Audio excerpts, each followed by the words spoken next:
सवाई माधोपुर के उलियाना गांव में खान क्षेत्र में दुर्घटना की सूचना। बीरबल गुर्जर नाम के व्यक्ति के गंभीर घायल होने की सूचना है। मैसनरी स्टोन की अवैध खान से पत्थर निकालते समय दुर्घटना हुई। इस क्षेत्र में पिछले दिनों टाइगर T86 की ग्रामीणों ने हत्या कर दी थी। कल वन मंत्री संजय शर्मा ने बैठक में वन क्षेत्र में अवैध खनन को लेकर DCF से सवाल जवाब भी किए थे और आज इस पूरी घटना में खुल गई है पूरे सिस्टम की पोल। इस वक्त की बड़ी खबर, अहम जानकारी आप तक पहुंचा रहे हैं। सवाई माधोपुर के उलियाना गांव में खान क्षेत्र में दुर्घटना की सूचना। बीरबल गुर्जर नाम के व्यक्ति के गंभीर घायल होने की जानकारी। मैसनरी स्टोन के अवैध खान से पत्थर निकालते समय यह दुर्घटना हुई और इसी क्षेत्र में पिछले दिनों टाइगर T86 की ग्रामीणों ने हत्या भी कर दी थी। वहीं कल वन मंत्री संजय शर्मा ने बैठक में वन क्षेत्र में अवैध खनन को लेकर DCF से सवाल जवाब किए थे और आज इस घटना में पूरे सिस्टम की पोल खुलती नजर आ रही है।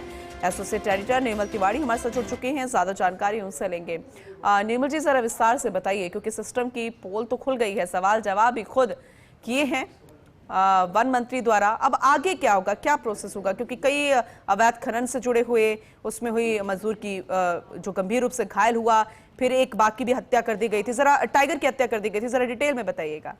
देखिए पूनम, निश्चित तौर पर बड़ी विडंबना है कि कल वन मंत्री, जो सूबे के वन मंत्री हैं संजय शर्मा, वो मीटिंग लेते हैं। उसमें ACS अपर्णा अरोड़ा जो तमाम जो अधिकारी हैं उनकी इस बात के ऊपर खिंचाई करती हैं कि वन क्षेत्र के अंदर, खासकर टाइगर रिजर्व क्षेत्र के अंदर अवैध खनन क्यों हो रहा है तो उस पर कार्रवाई क्यों नहीं की जा रही, क्या कारण है। और आज एक घटना जो सामने आती है, निश्चित तौर पर ये पूरे सिस्टम की पोल खोलती नजर आती है। देखिए, ये वही उलियाना गांव है जहां पिछले दिनों बाघ T86 के ग्रामीणों ने हत्या कर दी थी, क्योंकि एक बाघ ने एक ग्रामीण के ऊपर हमला कर दिया था और बाद में उस ग्रामीण की मौत हो गई थी।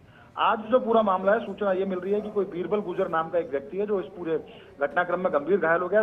दरअसल वहां पर उलियाना क्षेत्र के अंदर मैसनरी स्टोन की अवैध खनन किया जा रहा था। वहां अवैध जो खदान बनी हुई है, उस खदान के अंदर कुछ मजदूर पत्थर निकाल रहे थे। इसी दौर में सूचना ये है कि संभवतः खदान का कुछ हिस्सा ढह गया और उसके नीचे बीरबल गुर्जर नाम का व्यक्ति है जो दब गया। उसको गंभीर घायल अवस्था में स्थानीय अस्पताल के अंदर ले जाया गया। मैसनरी स्टोन का यहाँ पर लगातार अवैध खनन चल रहा था। लेकिन कुल मिलाकर के जब आपको पता है कि तमाम बातें मंत्री स्तर पर इस तरह की बातें चल रही हैं, उसके बावजूद अगर रणथंभौर क्षेत्र के अंदर वहां के जो DCF है, उन DCF को इस पूरी घटना की जानकारी भी होनी चाहिए थी और जानकारी होनी भी चाहिए तो अवैध खनन है तो उसको रोका क्यों नहीं गया। तो तमाम इस तरह के सवाल हैं जिनको लेकर के शासन की तरफ से कल सवाल जवाब भी किए गए थे। लेकिन आज जिस तरह की घटना हुई, निश्चित तौर पर यह बड़ा ही दुखद है कि इस तरह की अभी भी टाइगर का जो कोर क्षेत्र है उसके अंदर पूनम इस तरह के अवैध खनन की प्रक्रियाएं चल रही हैं, गतिविधियां चल रही हैं जिनको नहीं रोका जा रहा। और कहीं ना कहीं इसमें निचले स्तर के जो अधिकारी या निचले स्तर के जो कर्मचारी होती है उनकी संलिप्तता भी पिछले काफी बार देखने को मिली है। तो निश्चित तौर पर इस पर कड़ी कार्रवाई होनी चाहिए।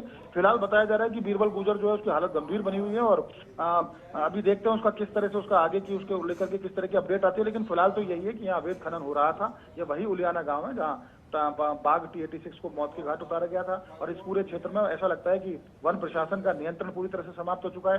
जिला प्रशासन की तरफ से कोई कार्रवाई नहीं हो रही और सबसे हद तो तब हो गई कि इस पूरे जानकारी, इस बात की जानकारी खान विभाग को भी है, लेकिन सवाई माधोपुर के जो खनिज अभियंता हैं वो भी इस तरफ से आंखें मूंदे हुए हैं। उनकी तरफ से भी कोई कार्रवाई नहीं की जा रही। वहां पर लगातार अवैध खनन किया जा रहा है जो निश्चित तौर पर वन्य जीवों के लिए भी खतरा है और तमाम जो वहां का जो इकोसिस्टम बना हुआ है उसको लेकर भी खतरा है। अभी हालत ये देखना होगा कि बीरबल गुर्जर की स्थिति किस तरह की, कुछ देर में अपडेट उसको लेकर के आएगी। लेकिन निर्बाध रूप से यहाँ पर अवैध खनन जो चल रहा है पूनम, निश्चित तौर पर वो गंभीर है। उसको लेकर के शासन को कोई ना कोई कदम उठाना होगा। पूनम, बिल्कुल आपने सही कहा। बने रहिएगा हमारे साथ, क्योंकि एक और अहम जानकारी